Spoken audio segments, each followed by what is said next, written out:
Hi future host, my name is Q and I will be teaching you how to do Airbnb without owning property. In the previous topic we spoke about rental arbitrage, and today we're going to be speaking about co-hosting.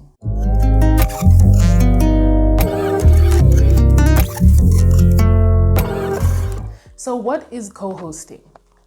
Co-hosting is where you're going to be approaching someone who has a space that is fully furnished but vacant. Now, these spaces can be vacant for a number of reasons. It could be because the owner is waiting for a long-term tenant. It could be because the owner is waiting for a buyer. Or it could be that the owner just travels quite a bit and they're never at the property, but it is fully furnished. Or sometimes you just meet those people who just have a lot of money and a lot of properties that they obviously can't live in all at the same time. So we're approaching these type of people to go into partnership whereby you're going to be listing and managing that space on their behalf.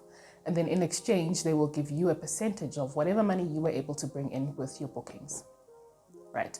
So you are going to have to go out there and find these people and really do like a nice presentation for them, selling yourself as being the best person to run the space for them, and also just selling the idea to them as well. So maybe set up a nice professional presentation, whether you use Canva or any other presentation platform.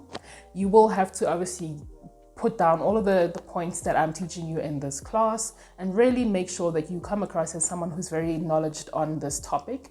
That is the thing that will get you these properties, not necessarily that you might have a lot of experience, but you just being very confident and sure of what you're talking about on this topic is what gets us these properties. So you need to obviously set up something very professional, maybe come up with a nice business name for yourself, whether it's X Holdings or X Hostings, and then just brand that on your presentation as well so that you come across as being professional. When I pitch to potential co-hosts, I will always approach them with my business name instead of just approaching them as Q. So I would suggest that you do something similar for yourself, even if you haven't necessarily registered your business yet.